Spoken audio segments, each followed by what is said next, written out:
দেখছেন কত সুন্দর রান্না হচ্ছে। এই যে পুরা গেল, এখানে কারণটা কি পুরা যায় কেন? না, ভিডিও করার দরকার নাই, এইভাবে ছাড়বো, দেখি কি হয়। আচ্ছা বা এখন কি করতে হবে বলো? একবারে পানি যাতে না থাকে নাকি? এর নাম কি কুদু? আমি কুদু ভর্তা করব, দেখতেই পাচ্ছেন। কুদুটা আসলে অনেক সুন্দর, খেতে অনেক টেস্ট হবে। আসি দেখি যে আমার স্ত্রী শরীর দিয়ে ঘাম ঝরছে। ডিউটি করে আসলাম, আসার পরে দেখি যে আসলে আমি রান্না করতে পারি কিনা দেখি। রান্না করি মাঝে মধ্যে, স্ত্রীকে সহায়তা করে, আসলে কাজের চাপে, ডিউটির চাপে পারতেছি না কয়দিন যাবৎ ধরে।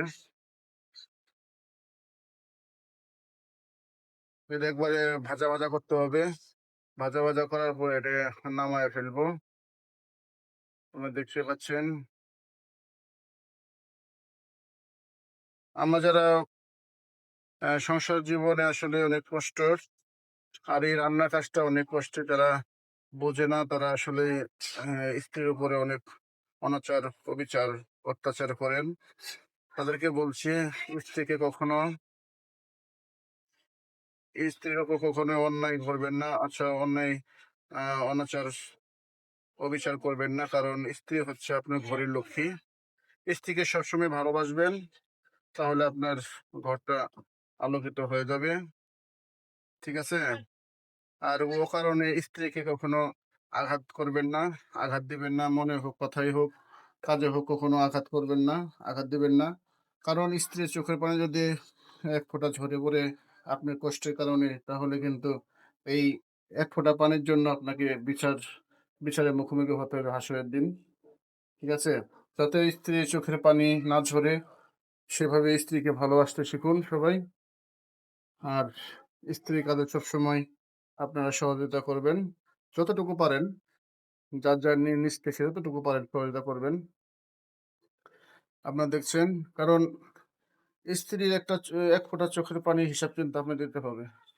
অকারণে যদি আপনি স্ত্রীকে বকা দেন, কথা বলেন, সে যদি আঘাত পায়, সে আঘাতে যদি আপনার স্ত্রী যদি আপনার আপনার স্ত্রীর চোখের ফোঁটা পানি পড়ে, তাহলে কিন্তু সেই চোখের পানি আপনাকে হিসাব দিতে হবে।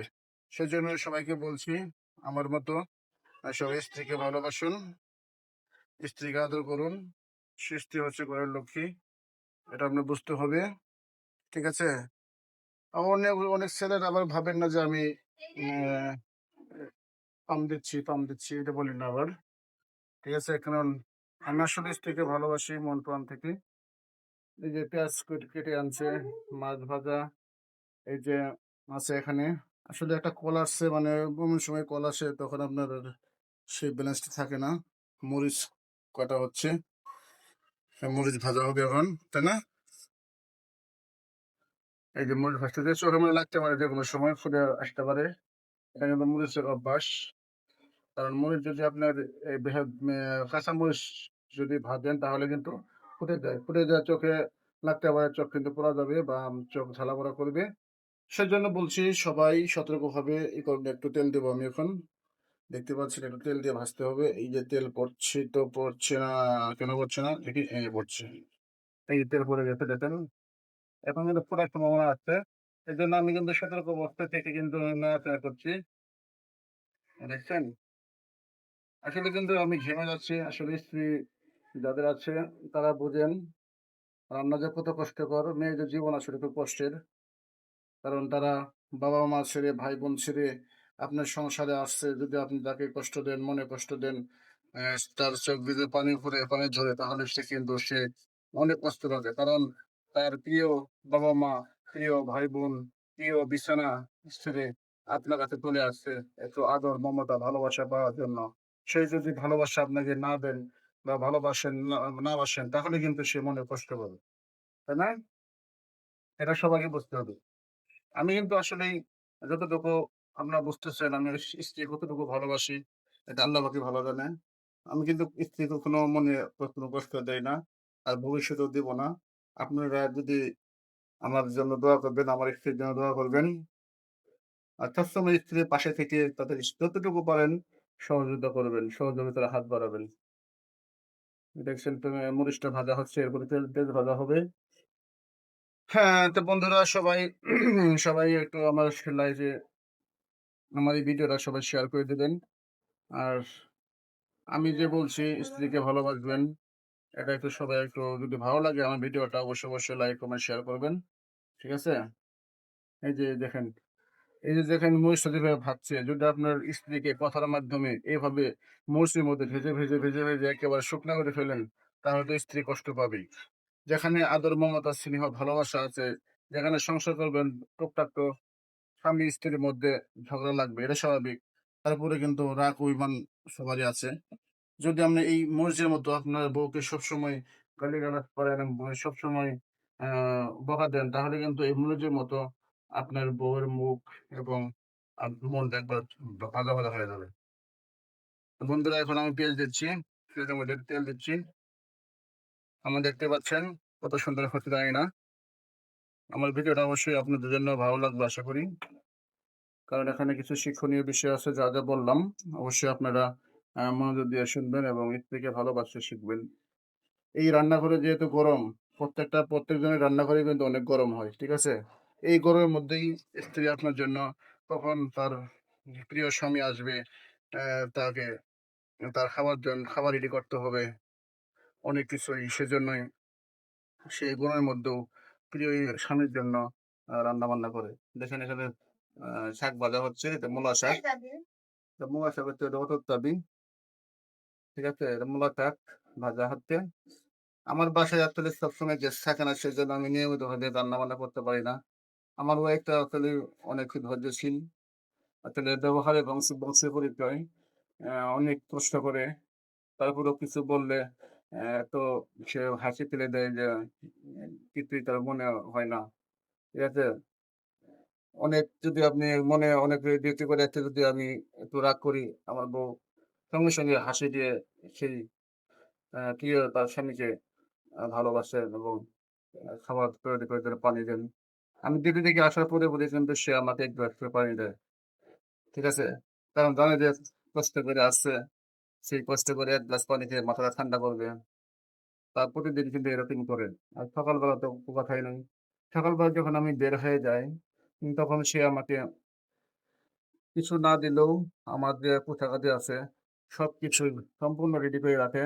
আমি শুধু খালি ঘুম থেকে উঠে ব্রাশ করে ফ্রেশ হয়ে আমি পোশাকগুলো পরি। তারপর যখন খাওয়ার একটু টাইম না পাই, আমাকে সে তুলে খাবার দেয়। ঠিক আছে? হয়তোবা আপনারা বিশ্বাস করবেন এটা আসলে বানানো কথা বা গল্পের কোনো কাহিনী নয়। আমার এই গল্পের কাহিনী না। এটা বাস্তব ঘটনা। আমার স্ত্রী আমাকে আসলে সত্যি ভালোবাসে। এটা আপনাদেরকে বোঝাতে পারব না। সেজন্য বলছি শাক ভাজা হচ্ছে। দেখা যাক এখন আমরা আরেকটা কড়াই চেঞ্জ করে দিলাম। আরেকটা কড়াই চেঞ্জ করে দিয়ে এখন এটা ছোট হয়ে গেছে। এখানে আমরা গরম হয়ে পরে এটা দিব। আমার স্ত্রী আবার আমি কিন্তু একসাথে আছি। আমি তাকে সহযোগিতা করছি। সে অনেক ঘামছে আসলে দেখাতে পারছি না। তার মুখের ঘাম যে মাটিতে পড়তেছে, কত কষ্ট করতেছে আমাদের জন্য, আমার পরিবারের জন্য। ঠিক আছে? এই যে আপনার সারাদিন অ্যা অনেক পরিশ্রম করে এই রান্নাবান্না কাজ কিন্তু অনেক কষ্টের কাজ। হয়তোবা যারা রান্না করেন, যারা ঘরের বউ আছেন তারা অবশ্যই জানেন বিষয়টা। কেমন কষ্ট। রান্নাবান্না কিন্তু অনেক কষ্ট। তো যাই হোক পরিশেষে আমি বলব, আপনারা সবাই নিজ যাদের আ যারা বিবাহিত, যারা সংসার করতেছেন সবাই যেন তার স্ত্রীকে ভালোবাসেন এবং ভালোবাসেন আমার মতো। ঠিক আছে? আমার চাইতে অনেকেই বেশি ভালোবাসে অবশ্যই এটা আমি এখানে বলব না। যার অবস্থান থেকে তাদের সবাই ভালোবাসে। হ্যাঁ, তারপরেও ২-১ জন আছে এরকম নরপশুর মতো যারা বউয়ের উপরে অমানবিক অনাচার, অবিচার করে, অযথা বকাবকি করে। এটা কিন্তু একটা বদ অভ্যাস। ঠিক আছে? আমি এটা কখনো প্রশ্রয় দেই না, আশ্রয় দেই না এবং সমর্থন করি না। এটা আপনারা বুঝতে পারছেন। আসলে আমার ওয়াইফকে দেখাতে পারতেছি না। এখনো সে রান্না কাজে নিয়োজিত আছেন। অনেক গরম। আমি কিন্তু এখানে থেকে ভিডিওটা করছি যে এত গরম, সে কিভাবে আপনাকে বোঝাবো? সে বোঝাতে পারতেছে না। যাই হোক, আসলে রাতে রান্না যদি রাত ১২টা বাজে, আমাকে কখনো না খেয়ে সে ঘুমাতে দেয় না।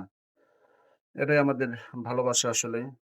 অনেকে বলবেন যে, "তাহলে কি আপনার কি সম্পর্ক করে বিয়ে হয়েছে?" না, না, আমার সম্পর্ক পারিবারিকভাবে বিয়ে হয়েছে। আমাদের পারিবারিকভাবে সমর্থনে বিয়ে হয়েছে।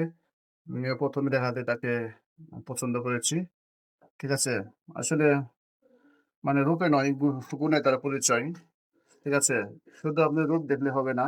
মেয়েদের যদি রূপ দেখে আপনি বিয়ে করেন, আসলে তাদের অবস্থানটা কতটুকু সেটা আপনার বুঝতে হবে। তাদেরকে বলছি জাতির মেয়ে কালো হলো, নদীর জল ঘোলা হলো।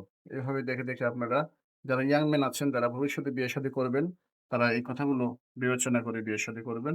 ধন্যবাদ সবাইকে। সবাই ভালো থাকবেন। আর আমার এই ভিডিওটা যদি ভালো লাগে অবশ্যই, অবশ্যই লাইক, কমেন্ট, শেয়ার করবেন। আর যারা নতুন আমার এই ভিডিওতে আছেন অবশ্যই, অবশ্যই তারা আমার এই চ্যানেলটাকে সাবস্ক্রাইব করে দিবেন। ধন্যবাদ সবাইকে।